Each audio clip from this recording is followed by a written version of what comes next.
I think there's one quite funny thing about Chateauneuf du Pape, and I think some of your US listeners and viewers would already know this one, but it's not so well known outside. And it is that within the Chateauneuf du Pape, it's called the Cahier des Charges, which is basically the rule book of how you're allowed to make wine within the appellation. There is a little statement which says, winemakers may not use their vineyards to land flying saucers. It's absolutely not allowed. This was put in the 1960s, and there was this big kind of panic about flying saucers and little green men, and they thought, well, we ought to put something about this in the Cahier des Charges in case this ever comes up, and it's it's still there today. I think it's easier just to leave it there than to go through the whole kind of rigmarole. No flying saucers. How can a glass of Rhone Valley wine connect you not only with the soil and sun of that region, but to a line of hands stretching back 2,000 years? Why are winemakers now spraying wet clay on their vines like natural sunscreen? And does that really help, or is it science fiction? We'll find out. And how did really pale Provençal rosé almost ruin an ancient appellation dedicated to rosé? And can the darker, more food-friendly rosés of Tavel in the Rhone ever make a comeback? I think they were always here to stay, but we're going to get those stories and tips and more when I introduce our guest momentarily. If you're watching this video on the replay, please get into the comments and type the word replay. Let me know where you're logging in from, what's in your glass. And of course, if you're here with me on the live stream, I want to hear from you too. You've just joined one of the most passionate groups of wine lovers who gather every Wednesday at 7 p.m. Eastern to talk to the most interesting people in the world of wine. I'm Natalie McLean, and I teach online food and wine pairing courses. Now, this is based on a recording that I made for my podcast, Unreserved Wine Talk, but this is the first time I'm live streaming it on Facebook, YouTube, and Instagram. And I'll also be here live, so to speak, in the comments. So if you've got questions that you want answered, stories or tips that you're enjoying, please get into the comments. I want to hear from you and I'll reply to you. All right, before I introduce our guest, just let me say that 2 of you are going to win a copy of his terrific new book, The Smart Traveler's Wine Guide to the Rhone Valley. All you have to do is email me at natalie@nataliemclean.com and let me know that you'd like to win a copy. It doesn't matter where you're from. Back to our guest. Matt Walls is an award-winning freelance wine writer, author, and consultant who contributes to various wine publications, including Club Enologique and Decanter, where he is a contributing editor.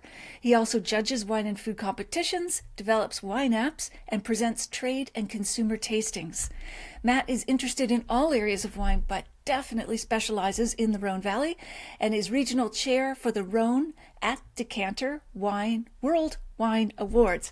He joins us now from his home in Kent, England. Welcome, Matt. We're so glad you could be here with us. Thank you, Natalie. It's lovely to be here. All right, terrific. So let's start with some of your more memorable wine moments before we dive into the Rhone.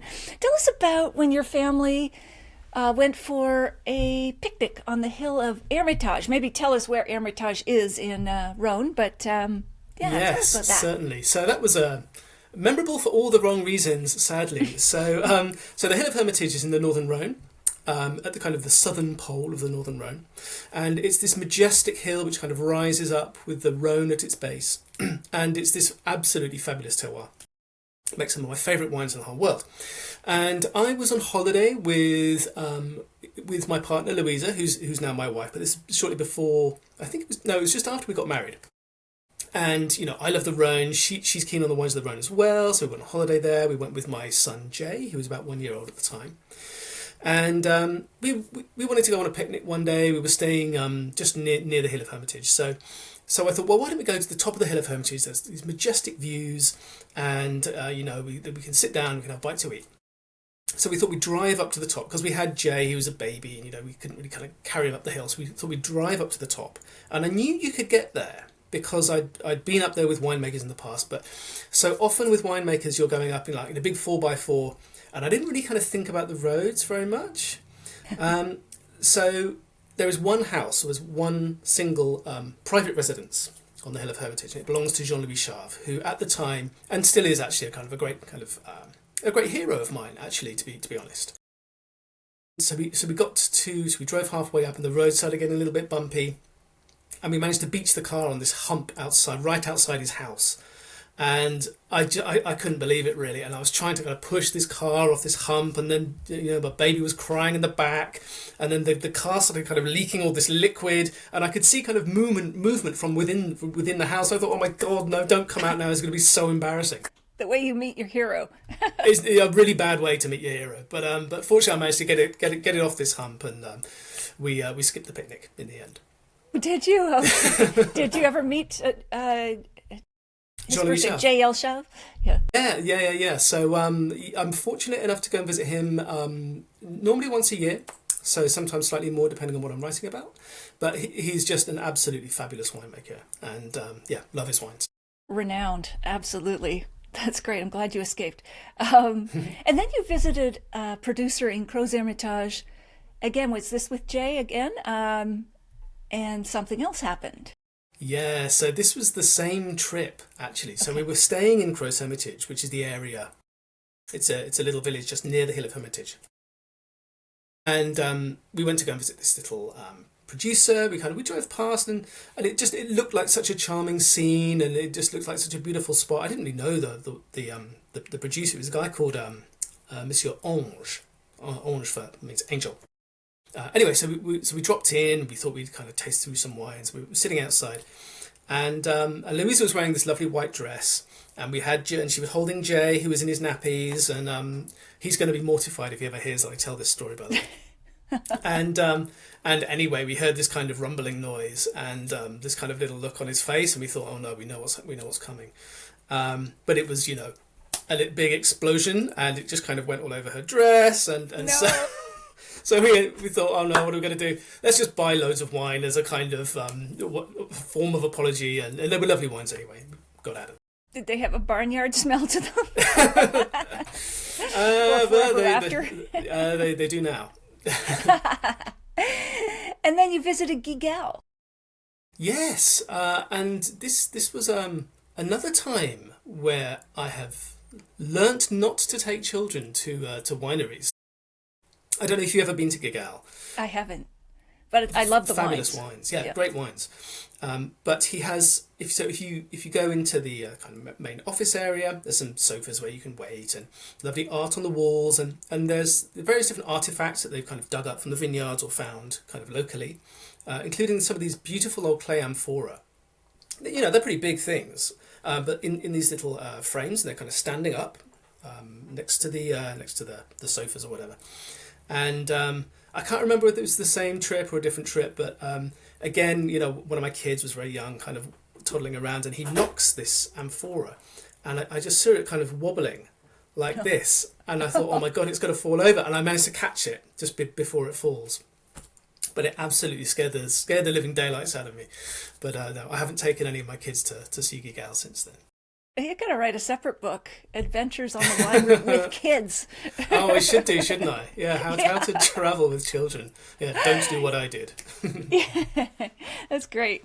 So what's the most fascinating or surprising piece of trivia that you can think of, or that you like to share with friends or dinner guests? Not too technical, but... About the Rhone? About the Rhone, yes. About the Rhone. I think there's one quite funny thing about Châteauneuf-du-Pape, and I think some of your US listeners and viewers would already know this one, but it's not so well known outside. And it is that within the Châteauneuf-du-Pape, it's called the Cahier des Charges, which is basically the rule book of how you're allowed to make wine within the appellation. There is a little statement which says, winemakers may not use their vineyards to land flying saucers. It's absolutely not allowed. So this was put in the 1960s, and there was this big kind of panic about flying saucers and little green men, and they thought, well, we ought to put something about this in the Cahier des Charges in case this ever comes up. And it's still there today. I think it's easier just to leave it there than to go through the whole kind of rigmarole. No flying saucers. Yeah, and that's where Bonnie Doon gets its inspiration for Cigare Volant, isn't it? Exactly. Yes. Yeah, exactly. He's got flying saucer on the spaceship. label. Yeah, that's what the French call a flying saucer, a cigare volant, a flying cigar, because it's a kind of cigar shape. Yeah. Okay. Allegedly. That's so cool. I love that.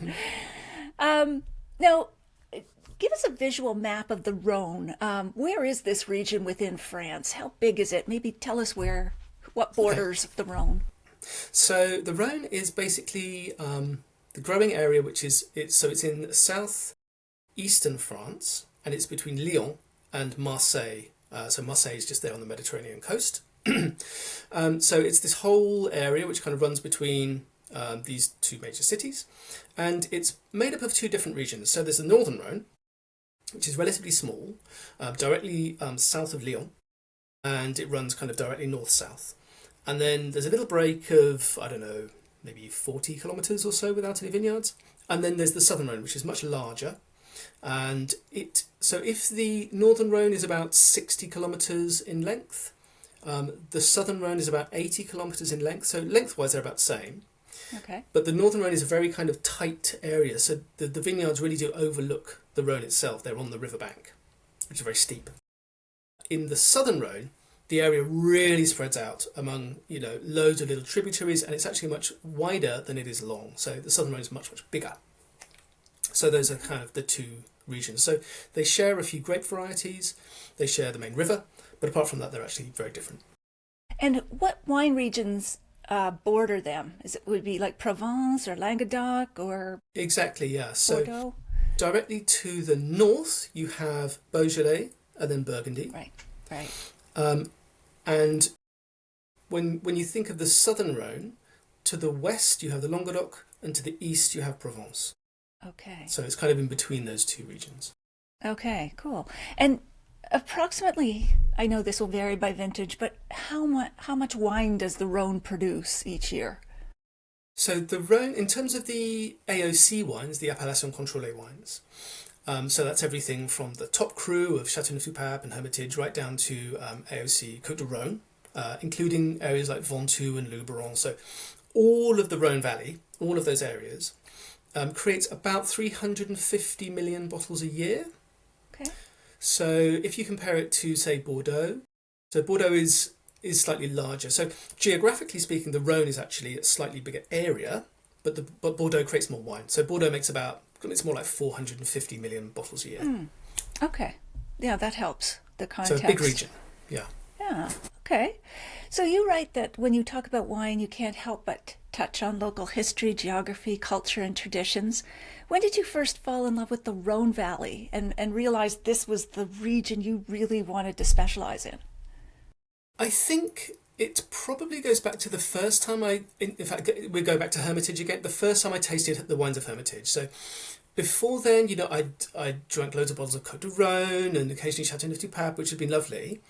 But I think it's when I tasted Hermitage that I realised, okay, this is something really, really special. This is unlike anything I've ever tasted in the rest of the world. The whites and the reds. I think it was the whites which really struck me first. So this was when I was working in wine. It would have been the early 2000s. And that's when I thought to myself, okay, these wines are amazing. I personally find them absolutely delicious. I have to go and visit the region. I have to go and get to know this place. I have to go and see where these wines are from. So I think that was for me when that first kind of triggered my interest in the Rhone. And what made them different? Is it hard to put words to it? And I know all the wines are all different, but were they, I don't know, brighter? Or what made them different from even other Rhone wines or whatever? I think it's like the proportions. Like Hermitage wines are so grand and large and impressive, and the reds as much as the whites. The whites they have this kind of regal character to them. They're just so rich. They remind me of kind of like the trimmings, like the ermine fur that you get around I was just thinking that way. And they have a similar kind of lovely furry texture to them as well, this kind of velvetiness. And the reds, they just have this imposing size to them in terms of the tannins, the concentration. Everything about them is big, but everything about them is in balance and proportioned. And I think that's why I love the wines of Hermitage so much. Wonderful. And then in 2018, you made a very bold decision to move your family from South London to the village of Châteauneuf-de-Gadagne. Yes, Gadagne. Okay. For 2 years to research your first book on the Rhone. How was that? Was that a difficult move, or did you run into lots of red tape, or how was the transition? It was funny, really, because the the big things were easy, actually. So in terms of, so we thought what would be really difficult, because we had two kids at the time, they were 2 and 5. So we thought what's going to be really difficult is like getting them into school, even though we don't kind of really live there officially, we didn't really have a permanent residence. But those things were kind of easy. We found somewhere to live. In fact, that was particularly tricky, trying to find a rental property as someone that didn't live in France. That was almost impossible. So we actually had to go through Airbnb and kind of think around it. But we found somewhere eventually in this little village called Châteauneuf-de-Gadagne, which is quite near Avignon. Okay. And so what we did is to get the kids into school, we just went to the mairie, which is the mayoral office, and you meet the mayor, and you kind of explain who you are and what you're doing. I'm writing a book, it's about the wines of the region. Can we put our kids into school? And he was like, sure, go ahead, no problem. Just take them along on the first day, and that'll be fine. So these big things actually turned out to be quite easy. It's the little things like paying a parking fine or paying nursery fees.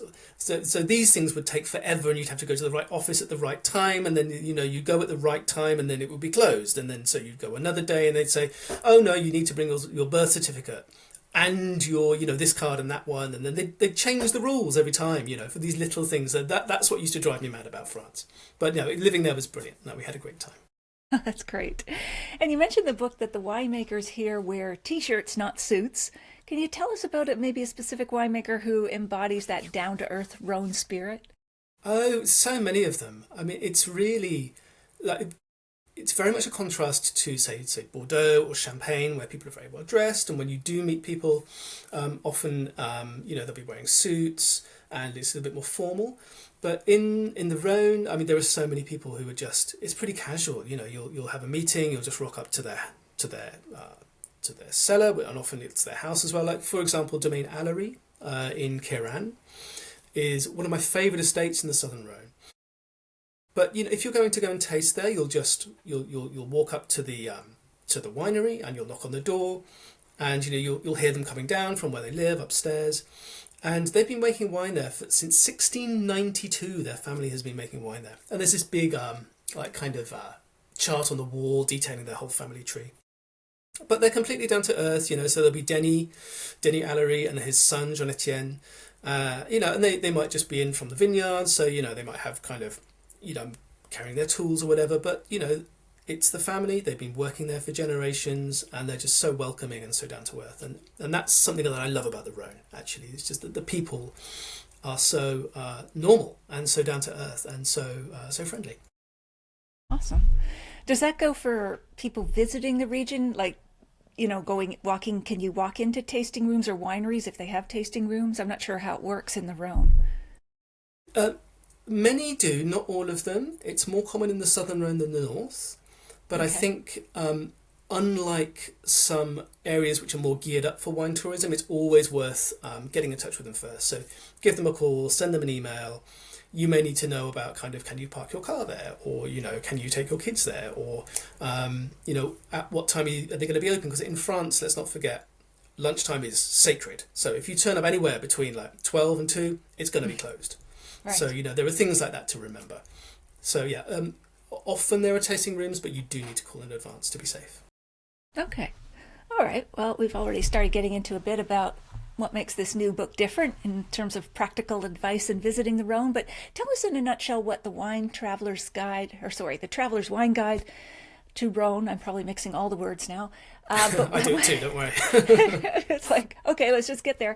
Well, what makes it different from other books about the Rhone, or even maybe even travel books about the Rhone? I think what makes it different is that it's written by somebody who is very much into the wine side of things. Mm-hmm. But I think that people who are wine experts in a particular region are actually quite well qualified to talk about the region. I for one have, I visit so many little villages. You travel a lot going around. You have to visit a winery. You can't just kind of, but you can meet the winemaker in a restaurant or whatever, but really you have to go and visit the vineyards. You have to go and visit the wineries, which often means really kind of driving out into the countryside and driving around a lot, so you get to know an area really quite in quite a detailed way. And also, I've never met any wine people who aren't also into food. And let's face it, everybody which certainly everybody that I know, when they're on holiday, they want to eat really well. They want to, they want to go to good restaurants. They want to stay in good hotels, and they want to drink well. And this could be perhaps so it's a travel guide with food and wine at its heart. Some people who are into food, they may not know too much about wine, but everybody that's into wine, they know about food as well. So I think that's one of the strengths of this series. Actually, is that you're guaranteed to get the best of both worlds if you're into eating and drinking. Well, that's great. And definitely you are speaking to your people through this podcast, because I don't know what you meant, but I'm the type of person that books the restaurants and then sees if there's flights and hotels available. Yes, exactly. Let's get our priorities straight. Yes, yeah. And reading the wine list before you book the restaurant, and exactly. to know that you've got everything you need. Absolutely. What was the most surprising insight you discovered while writing this second book about the Rhone? The most surprising insight, I suppose I already knew the wine side of things pretty well. So a lot of the extra research that I had to do for this particular book, so I've written books on the wine in books on the Rhone in the past. But for this particular book, I really had to get to know a little bit more about some of the hotels, particularly hotels and restaurants in Lyon. So it gave me the chance to get to know Lyon a little bit better. So although Lyon is very close to the Northern Rhone, there aren't any actual vineyards around Lyon itself. But since so many people, when they do discover the Rhone, when they come and visit the Rhone, they'll be coming into Lyon, they'll be flying into Lyon. I thought people are going to want to stay there for a day or two, perhaps. So I thought, right, I'm going to really get to know this city a little bit better. And I had such a great time in Lyon. There are so many good places to eat. There are so many good places to drink. The hotels, some of the hotels are incredible. And so getting to know Lyon for me was the most enlightening part of the research for this book. And now it's a city that I just want to go back to as often as I can. I love it there. That's great. Approximately how large a city is it? It's got its own airport, obviously. It's got its own airport. So it's the second or third biggest city in France. So it's pretty big. Okay. All right. And what was the most challenging or difficult part in writing the book? The most difficult part was... So the book's in two parts. So the first part of the book really discovers or talks about the grape varieties, the wines, the markets, other fun things to do, other places to see outside of wine. It's not just about wine, there are things about other kind of attractions. So that's the first part of the book. The second part of the book talks more about individual wineries to visit, restaurants, kind of cheap eats, hotels, these kind of things, and gives individual recommendations. The hardest thing for me was whittling down from all of the hundreds of wineries, which are so nice to visit, just to bring it down to like 10. That was really, really difficult. So how'd you do it? I suppose what I had to do was think not just about the quality of the wine. So obviously the quality of the wine has to be brilliant, but that's relatively easy to find, to write a list of places with brilliant wine. But the places that I ended up picking also had to have a bit more of a unique and exciting kind of visitor experience. So it had to do both. So that kind of whittled it down a little bit further. Okay. But actually, one of the good things about this series is that there's a little QR code in the back. And if you scan the QR code, it can take you through to a website, and then there's twice as many recommendations. So Great. On that website, there's 20 instead of 10. So it's a way of us being able to add more content without making the book kind of unwieldy, So it's nice that you can still fit it in your pocket when you're traveling. Sure, that's smart. Now, in the introduction, you write that this book will help people get the same enjoyment out of wine that I do, and by that, what I really mean is the same enjoyment out of life, which is beautiful. Can you give us a concrete example from your time in the Rhone when wine led you to a pure moment of life enjoyment or bliss? Well, there are so many, really. And I think, and just the ability that writing these books has given me to go there more often. And in fact, as you were saying, it gave me and my family the ability to actually go and live there for a little while and really get to know the place in much more detail. I think one of the things which I often think about, one of the most enjoyable parts about living in France is the food, and it's the markets.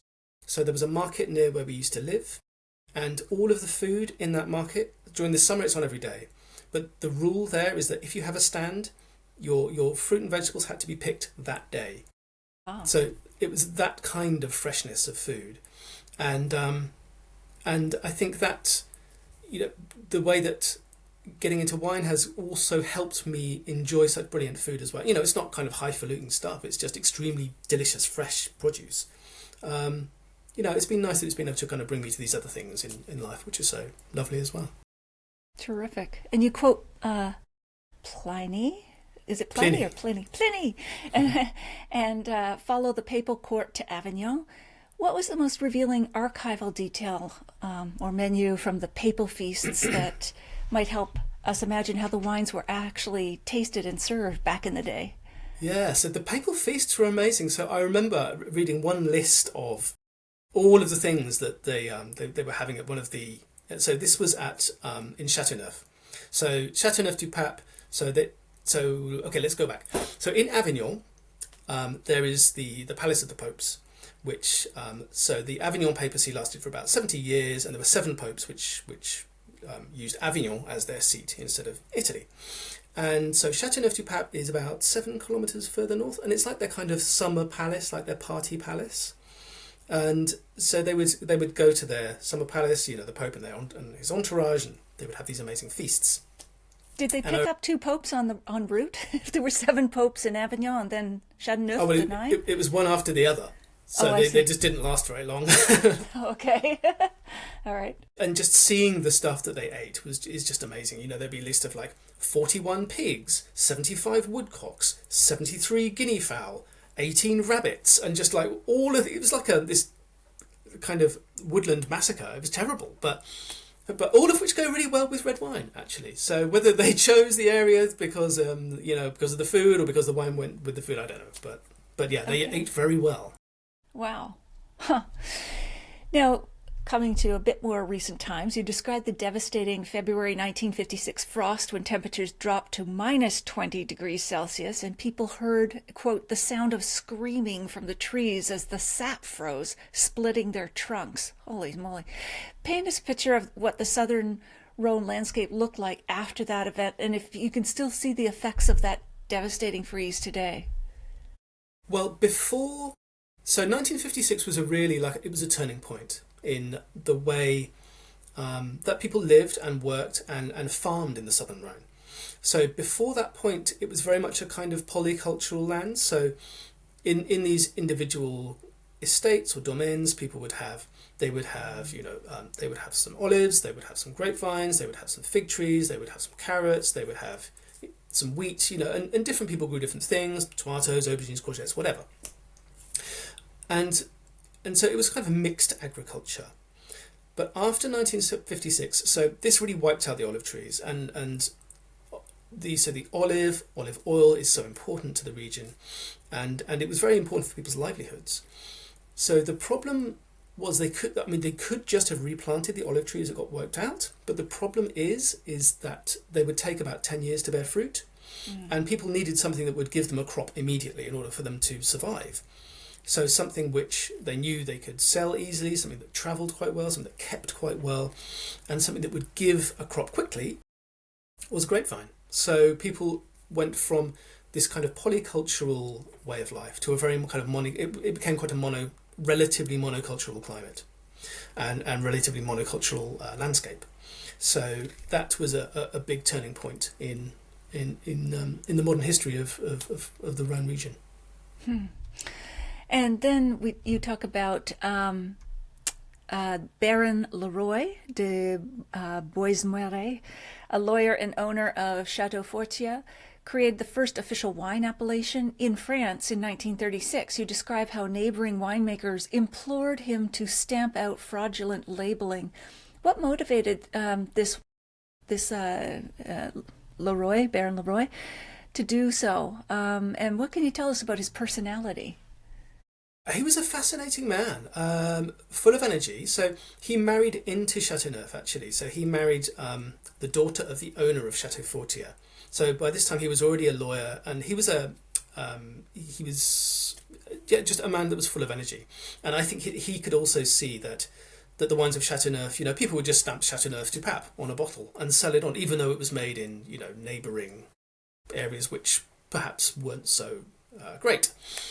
So, he could see there was a problem. It was a problem for him as well. But being a lawyer, he was relatively well placed compared to local chateau owners in order to do something about it. So that's when he started.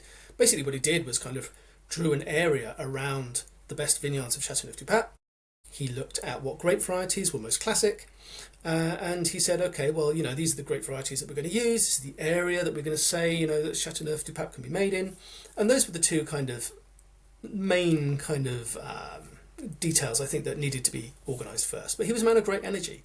And this was in 1936, so he worked on this for 4 or 5 years. And in 1936, that was when there was the first 5 wine appellations of France, in fact, were kind of established, I suppose. Okay. Chateauneuf was the first, and then there was 4 others. I think there was Arbois in the Jura, there was Montbazillac, there was Cassis in Provence, and there was Tavel as well, which is also in the Rhone, but on the other bank. Right. Okay. Cool. And so you say it's fair to say that the French have more practice at making wine than most since 600 BCE. How does this 2,600-year-old history of winemaking sort of come through in the attitudes and practices today? Well, a strong link to tradition. As I was saying, there are certain wineries which have been around for 14, 15, 16 generations, being handed down from one generation to another. And when you're there and when you talk to people, it's almost like they don't feel like this is a particularly big deal. It's just the way their families have always worked. It's where they've always lived, and they just get on with the job. And which I find kind of humbling, really. And it's one of the most charming things about the Rhone. It's the people that have this kind of down to earth view and way of working, even though they, as you were saying, they have this incredibly long and deep history of making wine. And I found this interesting. I wasn't aware of this, that only 5% of Rhone Valley AOC wines comes from the northern Rhone, and the southern Rhone makes a massive 95% of the wine.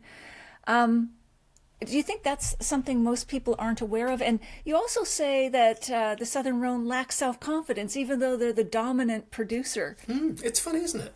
Yeah. But yeah, I found this really surprising when I first saw that statistic. I think it's more like 6% now, but whatever. The appellations of Côte Rôtie, of Hermitage, of Cornas, Saint-Joseph, Crozes Hermitage, these are quite well-known names in the world of wine. Yes. So, considering that, that they only make 5% of the wine of the Rhone Valley, I personally found it really surprising.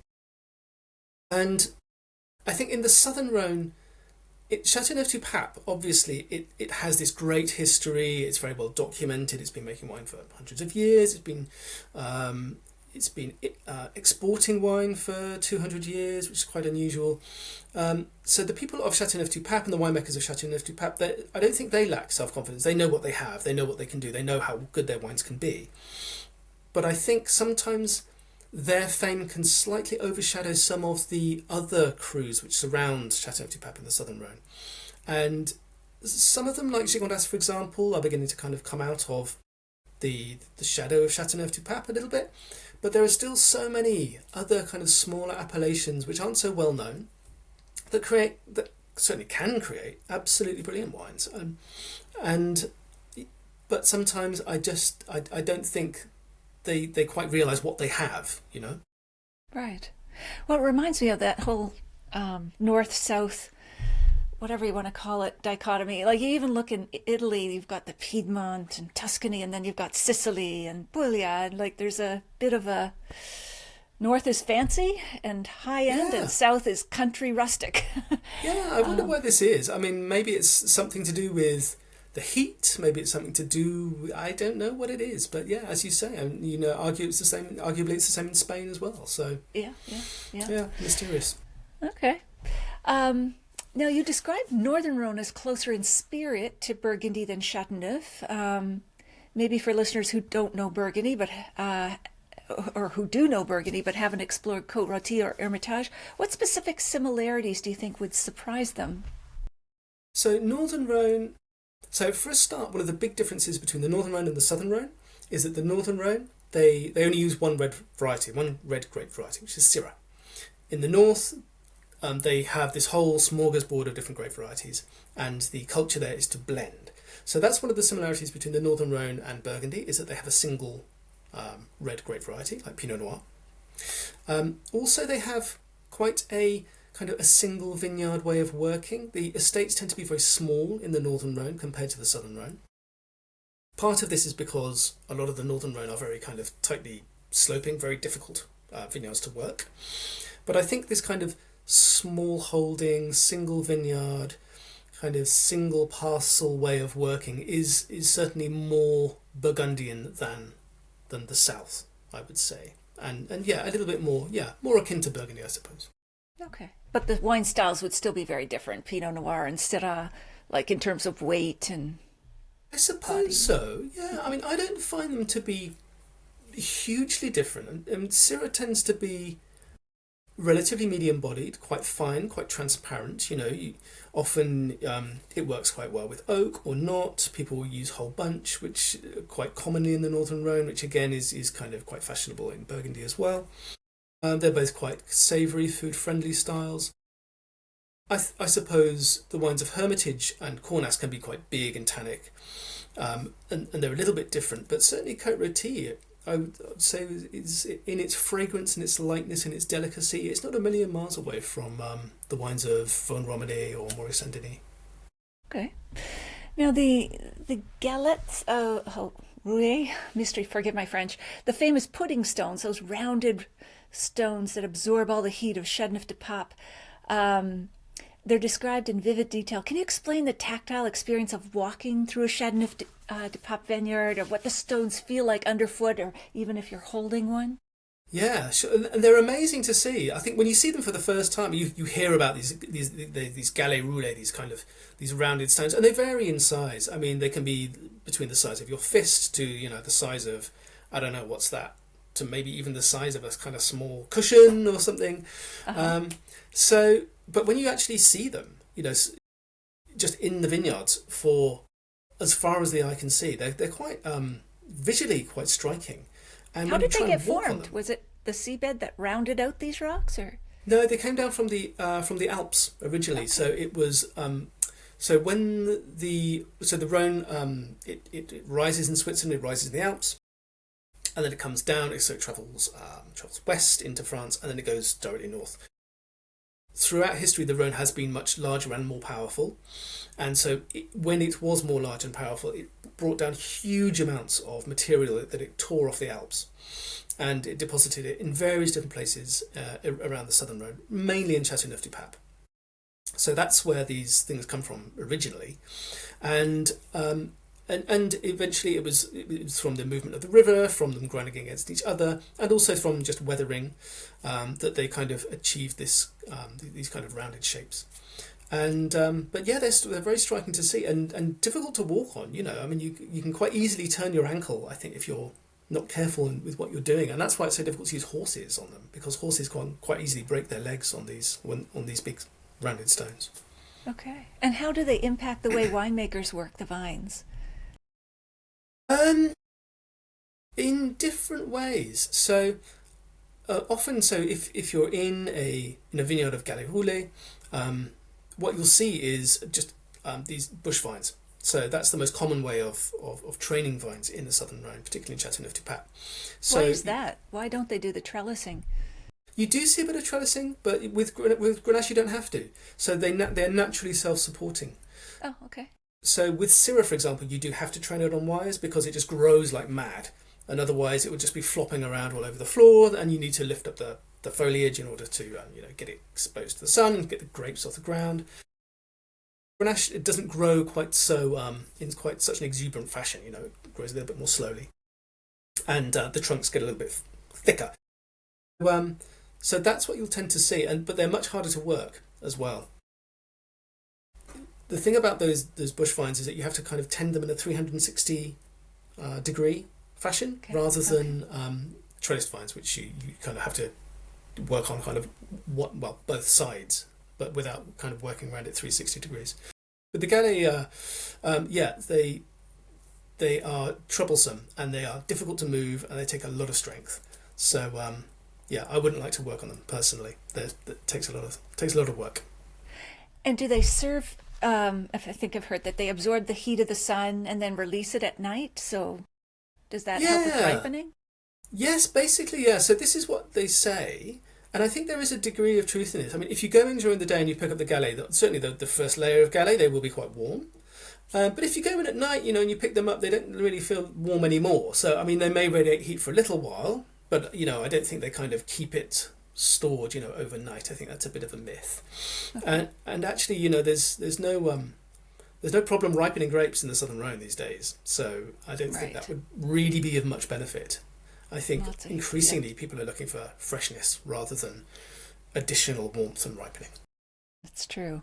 Let's talk about another natural phenomenon, the Mistral. The wind, the famous wind, is strong enough to overturn chairs and tables on cafe terraces. Tell us about a day when the Mistral was blowing particularly hard, or any sort of interactions you've had. I've heard the Mistral can drive people crazy too, because it just goes on and on and on. Oh, it does. It's a nightmare. So the Mistral is a very strong north wind. So it comes from the north, whistles down the valley. It's very dry, but it can go. It can be extremely boisterous. So sometimes you think to yourself, oh, maybe that would be quite nice, this cold north wind, if it's quite a hot day. It's never nice. It's always horrible, even on a hot day. It seems to kind of come from every angle, and it always has this kind of horrible chilling feeling to it, which kind of really gets into your bones. Yeah, when it blows hard, it can be quite difficult to stand up in a vineyard. I've had to go inside because it's just been impossible to stand and write when it's blowing, in full force. Yeah, wow. It's pretty horrible. It's the kind of wind that if you're out on a bicycle, you have to cycle. Even though you're going downhill, you have to cycle, because you wouldn't just kind of move naturally because it's that strong. It's an amazing phenomenon. And it comes from the north, so is it a cold wind, like really cold? Yeah, it's cold and it's really dry. So okay. The dry thing is important. So often when it does rain in the Southern Rhone and in the Northern Rhone, you risk getting vineyard diseases, fungal diseases. But what the Mistral does, often it blows after it rains. So what it'll do, it will dry out the vineyards. So it kind of reduces, it's like a natural disinfectant basically. So it kind of reduces the risk of fungal diseases. So particularly, during harvest time, when the grapes maybe are almost ready to pick and they have quite thin skins, they can be quite delicate. If you get a lot of rain, you can get rot in your vineyard. But when the Mistral comes, it basically just kind of whistles through, cleans everything up, dries everything out, and it means that you can keep your grapes hanging on the vine for longer. So it is a huge benefit, but just as a human being, like working in those conditions, it's not very nice. Wow. Now you describe andouillette. Andouillette, the pig intestine sausage, as, quote, an acquired taste with ripe, earthy, piggy aromas that detractors say smells like feces. Wow, that's very honest. Did you acquire the taste? It did have a ruder word in there eventually before the editor caught it, actually, but no, I don't like it. I'm pretty open-minded when it comes to food, but there is something particularly kind of intestinal and earthy, let's be nice, about them, which I don't particularly like. I can imagine. Is there any wine that can redeem the dish? Or a traditional wine that the people who do like it like to pair with it? Traditionally, a light red, like like Pinot Noir, something like that. Typically. Okay. Well. Yeah, maybe. Barnyard yes. again. Yeah, exactly. Yeah, so maybe a kind of Bretty Saint Joseph, something like that, would kind of go quite well with the kind of slightly funky flavours. Yeah, but not for me. It's not for me. Let's go back to Hermitage and the Sacred Hill. You write that to understand the French notion of terroir, all you need to do is stand on the riverbank in the village of Tournon and cast your eyes over the river to the hill of Hermitage. Maybe describe that view for listeners who haven't seen it. What makes it so visually magical? It's one of my favourite views in the world, actually, just looking over at the hill of Hermitage. It's partly because you realise it's quite small. It's like 140 hectares, so it's the size of one very large Bordeaux estate. And that's the whole thing. That's the whole Hill of Hermitage. Wow. And when you're there, you can feel the wind coming down the river. So when you look at the hill, you can see or you can feel that it will be protected from the wind. And you can feel the sun, you can see the way that it shines on this south-facing slope of the hill. And again, so you can see how the grapes would ripen. So it's just a very easy way of kind of imagining what makes this terroir special in terms of, the wind and, the rain. When it does come, it will just drain off. It's not going to soak up loads of water, so you're going to get this natural concentration. So I think that's why it is such a great visual illustration of terroir to me. And particularly, having tasted the wines and knowing that they are so delicious as well. Yeah, it's a beautiful sight. Oh, that's great. And you recommend walking up the Chapelle Saint-Christophe to the top of Hermitage Hill, bringing sturdy footwear, a bottle of Hermitage, of course, stemless glasses and a corkscrew, and probably not a child. No. What did Hermitage taste like to you atop the hill where it was born? It's a lovely thing to do. So I went up there with a few bottles once with a friend of mine called Ali Cooper. He's a master of wine, and sometimes we go to the region together. And we had a day off, and we went up there with a few whites and reds from Hermitage. And there's always something magical, I think, about tasting the wine and drinking the wine in the vineyard where the wine is made. And again, it just kind of gives you some kind of feeling of connection between you and the place through the product that's made there. And it's purely romantic. I don't think there's any kind of real vibes at work there, but it feels special. And again, when you're right at the very top of the hill, the views across the valley and all the way down to, so you can see Saint Joseph on the one bank. Further on, you can see Saint-Péray. You can see the Vercors Mountains. You see the Rhone River itself, and it's a beautiful place to be. Lovely. Now, you also have a section on winemaking trends, and you note that more and more of them are using stems in fermentation. That goes in and out of fashion. That M. Chapoutier used to destem all their reds, but now they're incorporating them into a proportion of their top wines. When you taste a wine that's been fermented with stems versus without, what specific flavors or textures signal their presence to you? It's pretty immediately obvious.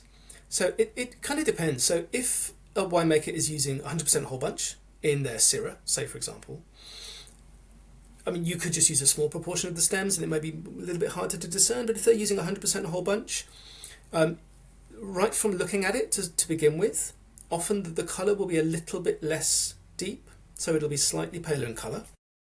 On the nose, you'll pick it up straight away, so it will have aromas it tends to be quite herbal, so imagine like crushed bay leaves. So like bay leaves, like oregano, and also it sometimes has an aroma of a little bit like a cold fireplace, like ash, a kind of ashy smell. Okay. And sometimes it can have kind of slight juniper elements, so it will have this kind of herbal complexity on the nose. On the palate, you get a slightly different texture. So one of the things that you'll get from using stems on the palate is this feeling of, instead of this very kind of glossy, smooth feel that you might get from destemmed grapes, you tend to get a slightly more textural feel, almost like kind of little rootlets kind of going into your tongue, as it were. Rootlets? Yeah, that's kind of how it feels to me. Root tendrils? Yeah, that's kind of how it feels. Okay. Like, it feels a little bit more like fibrous on the palate. And that's, if you're looking for a very kind of luxurious and smooth and opulent wine, maybe you're not looking for that kind of slightly fibrous feeling. But I like wines with texture, so I actually find that quite appealing. Some stuffing. Yeah, and another thing they do is reduce alcohol as well. So they can reduce the amount of alcohol by up to about 0.5%. So by adding stems? By adding stems, because it soaks up the alcohol. Okay. So it does two things. One of the things it does is the stems will soak up a bit of the alcohol, and then the stems obviously are discarded later on. And a lot of stems also contain water, so there is a slight diluting effect from the water in the stems. So that's the two reasons why you tend to get slightly lower alcohol in wines that use whole bunch. Yeah. Fascinating. Huh. Um, Now, Viognier's near-death experience, you write that Condria was the only place in the world where you could find the Viognier grape after World War II, and it nearly was lost. How close did Viognier come to extinction? Very close. So there were about 6 or 7 hectares left. So about Wow. the size of 3 football pitches. And that's it. In the whole world? Yeah, because that was the only place in the world. I mean, that's where it comes from. So Viognier Right. originally comes from the northern Rhone, so around Condria, right in the northern pole of the northern Rhone.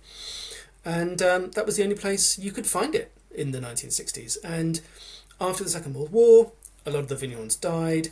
People couldn't fetch high prices for wine, so quantity was more important than quality. So people were just planting on the flat, basically, where it's easy to farm, instead of on the slopes of Condria, which are very difficult to grow on. So it got pretty much abandoned. So it was really down to one man, whose name was Georges Vernet, from Domaine Georges Vernet, which still exists today, still makes excellent wines today. And he really kind of rallied the local winemakers. He believed in the grape. He knew how good it could be. And he encouraged people to replant, to rework the vineyards, and really kind of saved the grape. And now we find it everywhere, right? You find it in all around the world. And so if it wasn't for Georges back in the 60s deciding, no, I want to save this variety, maybe we wouldn't have it at all, which would be terrible. That's incredible, because it's such a beautifully, intensely aromatic, some say floral, perfumed. And they is it tradition still to put a splash of this white wine grape into the reds in the Rhone? In the Côte southern Rôtie, Rhone? Yeah. so no, it's in the northern Rhone. So Côte Rôtie and okay. And yeah, so it's you do find it. You can find it in the south as well. You're right, but it's more traditional in the northern Rhone, in Côte Rôtie. Okay. So Côte Rôtie and Condria they share a border right in the northern part of the northern Rhone. Okay. And yes, so people do often use some white grapes in amongst with their Syrah, but the rules are quite specific. So you have to have your Viognier plants planted in amongst your Syrah. So you can't have a separate plot of Viognier and mix it together. You're not allowed to do that. And it's becoming increasingly rare, actually. So you're allowed up to 20% Viognier. That I've maybe tasted that once. 10% is more common, or maybe 5%. Right. Once you get to about 10%, it becomes really very obvious. I mean, as you were saying, Viognier is so floral, it's so perfumed, that it becomes almost kind of distracting if there's too much of it in a Côte Rôtie. Sure. And within Côte Rôtie, though, it's really only done in in parts of Côte Rôtie, in the southern part. You don't really see it in the northern part, which has different soil. But yeah, you still get it today. Still see that today. Yeah. Cool. When you taste Viognier from Condria versus Viognier, say, from California or Australia or other regions, what is the essential quality that is different? They're all very perfumed, but is there something about Condria? Or does it go back to that royal texture that you were talking about? It goes back to the soil. That's the crucial thing about Condria. So Condria, well, certainly the traditional heart of Condria, the soils are granite. And when you grow wines on granite, it doesn't really matter what it is, you tend to get this quite kind of tight, upright kind of feel. You get this tension and sometimes a bit of salinity in the wines. And that is what is so crucial to the wines of Condria. So you get this perfume, you get these kind of lovely kind of opulent textures, you get this big kind of bold fruitiness, but that is kind of slightly balanced and counteracted by this sense of tension and sense of salinity in the wine. And that is what makes Condria so special to me, and so balanced and so fresh. If you grow it on, say, clay in a different place, in a warmer place, you're just going to get all of that opulence and all of that kind of richness, but without necessarily those kind of counteracting salinity or tension or kind of noble bitter elements, which bring the balance. And for me, Condria, Viognier, and just for people that don't know, Condria is always made of pure Viognier, and it needs those balancing elements in order to give it a sense of drinkability, I think, for me. I love that noble bitterness. I know what you're talking about, especially at the back as you swallow it. It's beautiful. Yeah. Yeah. Now, the Chateau Reyes you describe as one of the most revered and mysterious estates in the Rhone Valley, established in 1880 when Albert Reynaud, at the age of 45, by him after he went deaf. What's the connection between his deafness and the founding of the estate? I think he could no longer work, really, as he was a notary, as a solicitor, and so I guess it just meant that he could no longer really communicate easily with people. So he just decided to go off and do something where he could work by himself, and that's probably why he chose establishing a winery. I'm kind of guessing, right. But that's what I would imagine, and particularly the estate is. It's very kind of, it feels like quite a secret place. It's very wooded, it's very kind of closed. It feels quite different to the rest of Chateauneuf. And it almost feels like somewhere you could just go and almost kind of hide away, I suppose. So maybe that has, it feels like a kind of retreat. Yeah, exactly. And you describe the wine as pure Grenache with spellbinding aromas of strawberry, rose, blood orange, and herbs that achieves greatness through delicacy rather than power. And that seems to contradict things that we expect from Châteauneuf-du-Pape. How did Emmanuel Reynaud teach you to taste for delicacy in a region known for power? So Emmanuel's an amazing guy, really, and he doesn't really teach. He just shows, I think, and then it's up to you really to kind of pick it up. But when you taste with him from barrel, the wines are just incredible, and particularly because the winery itself, or certainly the barrel room, just has these ancient kind of old, almost like grey barrels, which look quite. They look like they're kind of past their best. But then, with his kind of long kind of glass pipette, he'll kind of take a little sample, and this amazing bright, kind of luminous liquid comes out of there. And yeah, it's a complete mystery as to how he does it. I've asked him so many times, what do you do that's different? Because obviously what you're doing is different because these wines are so unique. And he'll say, nothing particularly, it's just the terroir. I'm sure he has some secrets that he doesn't want to share with anybody, but his wines are, they're very special. And that reminds me, talking about him founding this winery after he went deaf. Michel Chapoutier, his labels are Braille, right? Yeah, exactly. And did he make those for his daughter, or what was the inspiration there? So the Braille labels are actually, so they're connected to, okay, so how do I start this story? Michel Chapoutier owns about a third of the Hill of Hermitage. It's been in his family for a very long time. Some of the parcels of vines that he were bought from a local nobleman called Maurice Monnier de la Cizeran, and he was somebody that worked with blind people, and he was the originator of a very early form of Braille. So it's really in homage to Monnier de la Cizeran, which is the name of his blended hermitage as well, that he started putting Braille labels on his bottles. But that's just kind of that's the original link. But obviously, one of the main reasons he does it is to help be more inclusive to blind people. I mean, that's the real reason. But I think that was one of the inspirations to start doing it. Oh, that's great. Excellent.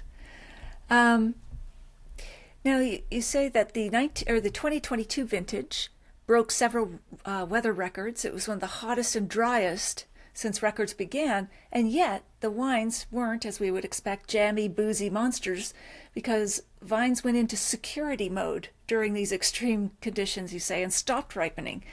How did they just shut down, or what happened during Pretty much, yeah. Vintage? So okay. If it becomes too hot and dry, basically the plants will stop photosynthesizing. They will kind of just stop working. They will stop ripening, in order to conserve water. So that's basically what happened. So it was surprising. So when I tasted the 2022s, as you mentioned, I was expecting these enormous, great big kind of beastly wines through extreme kind of hot, dry, kind of quite brutal weather. I was expecting quite brutal wines, but no, they really didn't do that. And I've just tasted the 2024s, actually. I came back from 3 weeks a couple of weeks ago, so I'm just writing that up currently. And again, it's another vintage with a real sense of kind of lightness and freshness and delicacy about it, which is really nice, actually. It's quite in contrast to some of these quite big, powerful years we've seen coming out of the Rhone. Right. Huh. And Grenache, let's go back to that. I love Grenache personally. It doesn't come from France, but originates in Spain or possibly Sardinia, and is still grown quite widely in Spanish regions such as Rioja and Priorat, where it's known as Garnacha. How did Grenache become so central to the French Rhone identity when it wasn't a native grape? This is the interesting thing about the Southern Rhone, and something which kind of became increasingly clear to me as I learnt more and more about the Southern Rhone, is that it's very much a magpie region. So Grenache isn't originally from the Rhone, that's from Spain. So the three most planted grapes in the Southern Rhone are Grenache, Mourvèdre and Syrah. Mourvèdre, again, is originally from Spain. Syrah, originally from the Northern Rhone, wasn't grown in the Southern Rhone until the mid-1800s. So there are some native grape varieties which are becoming increasingly important again now, because people are realising how well adapted they are to the region. Things like Cunoise, Vaquerez, Cinsault, things that you don't really see elsewhere. But yeah, so it is this kind of interesting magpie kind of a region. And one of the reasons I think that Grenache was so successful in the Southern Rhone is that it's at the limit of ripening. And like so many grapes, it's at their climatic limit of ripening is when they give their most interesting performance. So it's the same with Syrah, right at the top of the Northern Rhone. They struggle to, well, or certainly did until recently, quite struggled to ripen it. And that's when you get more of these kind of floral and spicy aromas, which are more interesting, I think, than just fruit alone. Yeah. And then you talk about gigondas, is thought to come from the Latin word jucundas, meaning great pleasure or enjoyment. How perfectly does the wine deliver on that 2,000-year-old naming promise? Often it does a lot, but I think for me it's the village itself. There's something about the village itself which is just has such great vibes, and you always feel really good when you're there. And it's for a start, it's incredibly beautiful. It's also quite kind of on a bit of a hill, so you're a little bit shaded from the kind of the heat of the morning sun. Yeah, and it does create wines which are particularly joyful as well. Yeah, I love Gigondas. And the Southern Rhone is, as we've mentioned before, it's big. It's this huge region. And different appellations are really quite different in terroir. Châteauneuf is a big, rolling, quite flat area, quite low down. Gigondas, completely different. Relatively mountainous, kind of northwest facing, a little bit shaded, often quite high altitude, and it gives a very different expression because the terroir is completely different. But yeah, I love the wines of Gigondas. And do they blend the 13 grapes together in gigondas, or is it mainly one or two that they use? Slightly different rules. So Châteauneuf has quite unusual rules of production. Given that it was one of the first ones, it kind of gave itself permission to do pretty much whatever it likes. So there are.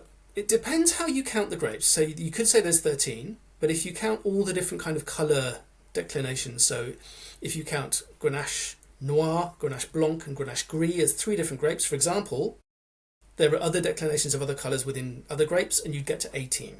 Okay. So, and Châteauneuf can do whatever it likes. So if it wants to make a pure Syrah or a pure Mourvèdre or a pure Grenache, if it wants to add some whites in its reds, it can do whatever it likes. It's very free. The rest of the crus of the Southern Rhone are more constrained in what they can do. And in Gigondas, the wines are always really going to be Grenache based, often with some Syrah and Mourvèdre. And there's a few other grapes they can use a little bit of here and there, but they tend to be more Grenache Syrah, and increasingly just a kind of more pure Grenache. Kind of pure Grenache is becoming more fashionable within Gigondas. They've recently changed the rules, which allows them to make pure Grenache. Yeah, I find those so beautifully like liquid velvet, liquid silk, the Gigondas. Oh, it's so good. Now, let's talk about Tavel in the Rhone Valley. It's dedicated to, it only produces rosé, correct? Yeah, exactly. Yeah, so it's the only appellation in the Rhone, which makes 100% rosé wine. So And it's completely deliberately unique in that way. from the start. So are they using Syrah or Grenache, or can they choose what grapes they want to use? Or Yeah, so they're a little bit freer as well. So so Tavel was established at pretty much the same time, well, 1 day difference from Châteauneuf-du-Pape. So it goes back to 1936 when they were a little bit more lax in terms of the rules. They tend to use a lot of Grenache. Increasingly, there's quite a bit of Syrah used there in kind of more recent years. One really important grape variety there is Cinsault. So Cinsault is a grape which it's quite big grapes with quite thin skins. It doesn't give a lot of colour, but it gives this lovely kind of floral perfume, and it gives a lot of fluidity to the wines, a lot of juice in the berries. And it doesn't give much colour. So that's really why, or it's a bit like Grenache in that way. Grenache is always quite pale as well. It's Syrah which gives colour and Mourvèdre.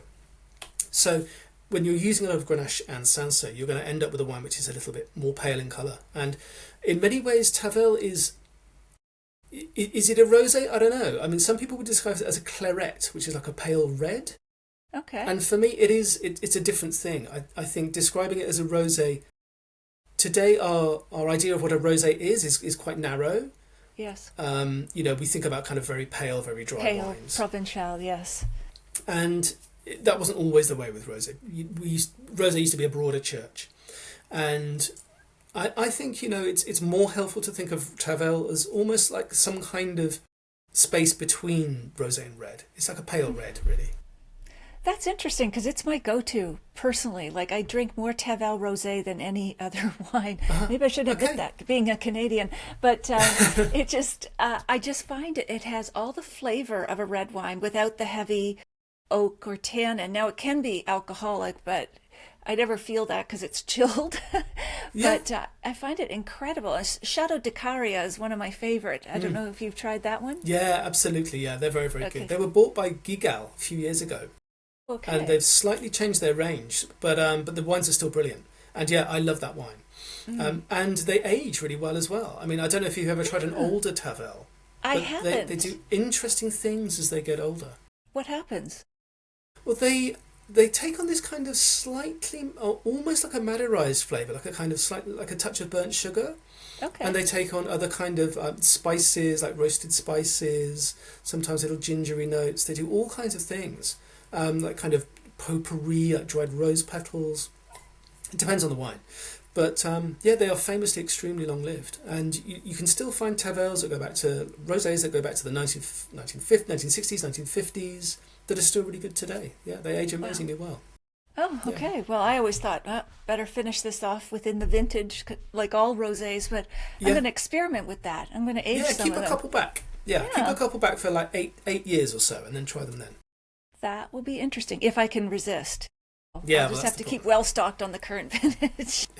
But the madness, the craze for, the palest rosé from Provence, how did that, was that in the, I guess that in the 2010s, did that really put a dent in Tavel's sales? Yeah, absolutely did, yeah. I mean, it was always this kind of famously dark colour. And in fact, in the rules of production, it has to be dark. And if it's not dark enough, then you're not allowed to call it Tavel. Oh, okay. So yeah, it has to be dark. By law, it has to be dark. Which has made life very difficult for the winemakers of Tavel. And it's kind of sad, really, because great Tavel, as you know, can be amazing. But there's been a bit of a revolution over the past 20 years or so. There's this particular guy called Eric Pfifferling, and his estate called Domaine Langlois. And now his two sons are involved as well. And he really decided to go completely back to basics, to talk to all of the monks at Chateau Manesy, which was this old Tavel producer, and some of the really old winemakers within the village, and to get all of the info on how Tavel used to be made. And then he started making his wine that way, because I think Tavel had become quite a technical wine, quite a manipulated wine, and he wanted to kind of go back to basics, and he's kind of created this cult wine, really, which is, if you like Tavel, you must try Chateau Langlois. It's amazing. I will definitely look for it. And Hopefully lots of people now go and they go and work with the Pfifferlings. They learn how they do it, and they set up on their own. And now there's increasing numbers of little kind of estates popping up, making wine in this new old way, which is completely delicious. So I have, I'm feeling pretty optimistic about the future of Tavel. That's great. And by extension, how are you feeling about the future of the Rhone? About the future of the Rhone, yeah, optimistic. Bit worried about climate change, if I'm honest. And I think, the winemakers down there are as well. Fortunately, there's a lot of different grape varieties that people can play with to help mitigate things in the short term. But this is something which the whole world is facing, right? It's not just the Rhone. So, but broadly speaking, yeah, I mean the wines are delicious. They're getting better and better. The whites are getting better and better. So yeah, pretty optimistic, I would say. Very good. And what would be your top 2 tips for someone who's going to visit the Rhone? They're a wine lover, so what would you advise? Look up the best markets. The markets can be great fun, not just for food, but they sell all kinds of different things. So yeah, find out what the best markets are. Find out the days that they're on. Remember to take cash because a lot of people don't use cards. Take bags, big bags, so you're going to buy a lot of stuff. So that would be one thing. Outside of the market, what would be another thing to do when you're in the Rhone? Ooh, just visit some wineries. Figure out which styles you like the most. Try a whole bunch of different wines. Pinpoint one that you like. Whether you're tasting it in a restaurant or a cafe or a hotel, whatever. Look on the back label, find out where it is, go and visit it. And yeah, I would say, that could be a fun adventure. That's a fun way to do it. Yeah, absolutely. And to wrap up, if you could share a bottle of wine with anyone, living or dead, outside the wine world, who would that be and what would the wine be? Well, I've recently found out that one of my musical heroes is really into wine, which I didn't know until very recently. So it's a guy called Richie Hawtin. Okay. So he is one of the most famous techno DJs. He also is known as Plastic Man and created loads of really seminal techno tunes back in the 90s. Okay. And I've recently found out that he is really big into sake. Ah. So, and he also does like sake tastings. So like he does kind of techno and sake now. So I would love to meet him. Pairing. Yeah. It is. But there's something quite techno about sake and its kind of purity as well. So I kind of get it. So yeah, I would love to share a bottle with him. Maybe a bottle of sake. He could teach me a little bit about that, which is something I don't know a lot about. So yeah, that'd be cool. That'd be cool. Is there anything we haven't covered that you'd like to mention, Matt? One thing we haven't mentioned actually is it's my new kind of travel and events company, which I set up last year. It's called Rhone Roots. Okay. So if any of your listeners want to be on the mailing list, they can just go to rhoneroots.com. And I do events in London. I'm going to be doing some tastings this year coming up. I do tours in the Rhone. So if that sounds tempting to any of your listeners, then they can just sign up onto the newsletter at rhoneroots.com. Wonderful. I'm sure it will be appealing, and we'll also put that link in the show notes and where we can find you online and your book, Académie de Vin, for the Traveler's Wine Guide to the Rhone Valley, and your other book and your website and all the rest of it. Thank you. So yes, absolutely, Matt. This has been wonderful. Thank you so much for sharing all your rich knowledge of this region. It's just we've only touched the tip of it, but you've given me some things I want to try. I'm going to age Tavel. I'm going to try that other wine you mentioned. I'll email for the spelling of it, la something. So it's been really, you've opened my eyes to a lot of things. So thank you. It's been a great pleasure. Thanks for having me, Natalie. All right. Cheers, Matt. Don't log off, but I'll say goodbye for now. And thanks again. Thank you.